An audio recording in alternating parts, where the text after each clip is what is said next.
You guys see how gorgeous my Black Templar looks? Like, damn. So good. Approach. Commandeer a Nova Cannon implosive warhead from the Navy supplies in the Astra Militarum depot. With all the Space Marine 2 videos I've put up, I think it's time to just do a lore bits type video. I also want to remind everyone that I am not a heavy Warhammer fan. I do love the universe, but my knowledge is very limited compared to other people who make a living off Warhammer. I just like talking about Warhammer and playing the games. But I do my part to try and get in as much lore as I can, so long as it's 40k. With that being said, I did like in my campaign playthroughs, I quickly began loving the idea of adding in lore pieces whenever the game presented something that people new to Warhammer wouldn't know.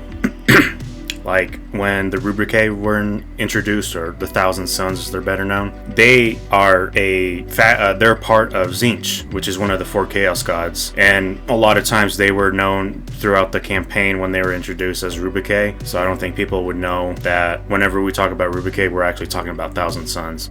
So why are they also known as Rubric Marines? Well, to put it simply, and as far as my knowledge goes, they're called Rubrics because of an ancient spell known as the Rubric of Ahriman. It was a spell that was cast soon after the Thousand Sons had fallen from their homeworld of Prospero during the early days of the Horus Heresy. And for every Thousand Sons that wasn't a Psyker, or that lacked psychic powers, they had their souls directly infused into the power armor.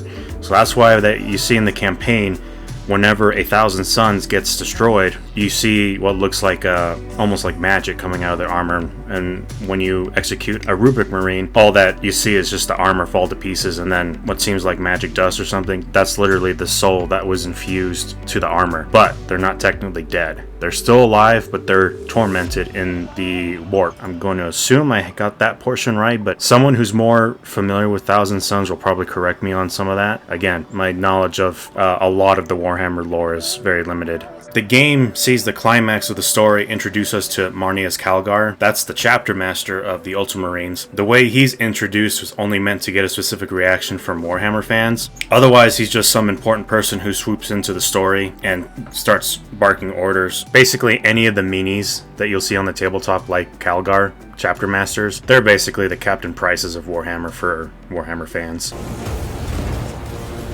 Lord Calgar, Lieutenant, I received your message. Brief me. Now, I was kind of hoping to see some sort of appearance from the Primarch of the Ultramarines, Roboute Guilliman, who's confirmed in a very subtle way early on in the story to be part of the narrative, and that it's on his orders that we're to ensure the safety of Project Aurora. Ultramarines are the sons of Guilliman, so it's an instant no-brainer that the Primarch issuing the orders Guilliman himself. It just would have been nice to see him in game, or at least have heard him by name rather than just these orders come down from the Primarch himself. Now, because Roboute is mentioned in a very subtle way that he is part of the narrative, this does mean that the campaign is placed shortly after his revival.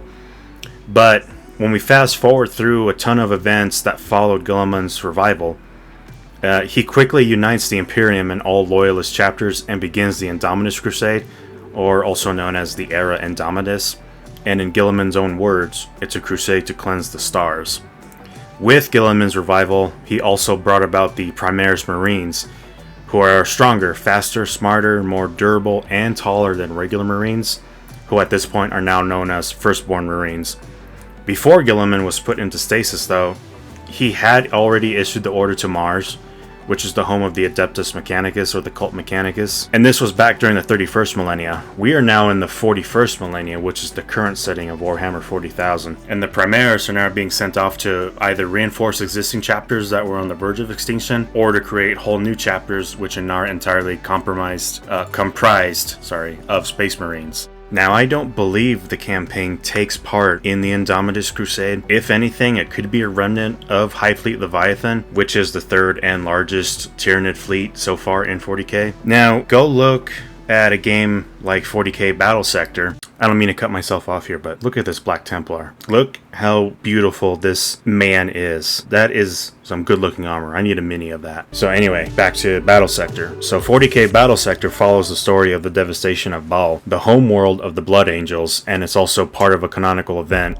shortly after Guilliman's revival. So their chapter is on the edge of going extinct, but is saved by the wave of Primaris reinforcements that are already adorned in the chapter's colors, as ordered by Guilliman. There, you're fighting against a tendril of Leviathan, but don't take my word for it. I'm sure someone like Luton or Bricky can crack the code on the exact placement of Space Marine 2's story. Battle Sector clearly lets the player know what's happening. Space Marine 2 just tells you we have to protect Project Aurora against an oncoming Nid invasion, not even letting us know which fleet this is. In Space Marine 1, Titus was a firstborn of the Ultramarines, but following the events of his battle against the Carnifex in Space Marine 2, on the verge of death, he was not only saved, but was given the Primaris surgery and became a Primaris Marine, and subsequently reinstated into the Ultramarines. For a time, as part of his penance when he was accused of heresy in Space Marine 1, he had served with the Death Watch. Now, who are the Death Watch? Well, they're a chapter within the Adeptus Astartes that only have veteran Space Marines serve. These veteran Marines will come from all chapters, many of whom are specialists. They are then put into units called kill teams. Basically, they're treated as a spec ops group. And the Death Watch are also known as the Long Watch, and they primarily serve the Inquisition. Now, having been reinstated into the Ultramarines, every other Ultramarine you encounter in the game is a Primaris, as evident from their power armor. You can also look at a side-by-side comparison and see what a Firstborn and Primaris look like, not just from the height difference, but also in the armor. Ever since the Primaris were introduced into Warhammer, both in video games, media, as well as the tabletop with their own minis, it has been a mixed reception. Some people like it, some people hate it, but it's not even in the fan base. Even in the actual universe of Warhammer, a lot of Firstborn chapters just don't like the fact that there's a new and improved version of themselves, and a lot of the Primaris Space Marines are born as they are, rather than having a veteran Space Marine go and take up what's known as the Rubicon. And the Rubicon is a very, very brutal surgery where it's unlikely you'll survive it, but if you do, you'll have crossed the Rubicon. From crossing the Rubicon, then you become Primaris. Now, I personally love the way the Primaris look. The armor is just far more appealing than the Firstborn armor. Firstborn armor, when you look at it, it's kind of ugly. I really can't give my own personal opinion on the polarizing reception to the Primaris Marines as a whole because I'm somewhat of a newer fan to Warhammer myself. I did play Space Marine 1 back in the day when it first came out, but I never considered myself a fan. It was just a game I really enjoyed. The one other thing I can say about the Primaris is, in a way, it kind of is a good excuse to update the miniatures, because if you look back at the miniatures, a lot of them are really, really old. I mean, the tabletop itself is an old game. The way I see the Primaris being introduced is just a way to modernize Warhammer into the current era. Alright, to go ahead and conclude this video, I'll end it by saying that it's a good time to become a fan of Warhammer, or at the very least, invest some time into the lore. There are far more books on 40k that are really good versus 40k games that seem to do a belly flop, and even fewer that are actually good. So here are some of my recommendations for Warhammer games that you should check out. So first and foremost, the Space Marine games are the best version of a third-person shooter in 40k we will ever get, at least currently. If you just want something simple to play, Space Marine is it. It's the game you want to play for just simplicity. If you want a base builder RTS style 40k game, then Dawn of War is your game. It pretty much is Command and Conquer, but in the 40k setting. Dawn of War 2 feels more like World in Conflict, which is still a good RTS. They get rid of the base building, and Dawn of War 3 is just terrible. Dawn of War does have a good modding community, and some of them have full mod conversions that make the game way better. If you want to experience a more top-down perspective with a turn-based gameplay loop, then give 40k Battle Sector a try. As mentioned earlier, Battle Sector takes place during the canonical event of the devastation of Baal against the tendril of High Fleet Leviathan, as well as the introduction to the Primaris. You'll play as the Blood Angels, and later on in the game you'll be introduced to the Adeptus Sororitas, also known as the Sisters of Battle. There is a VR game called Battle Sister.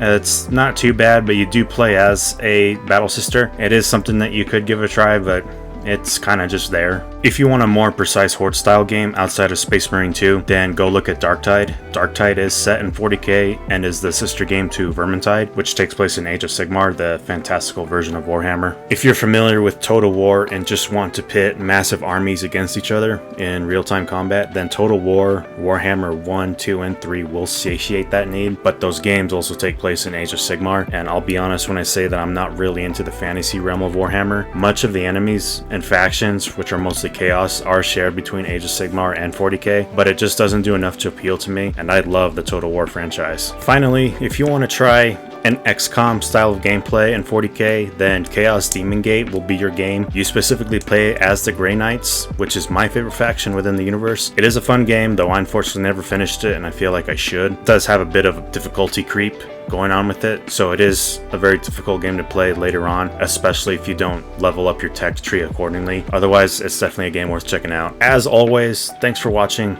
Until next time.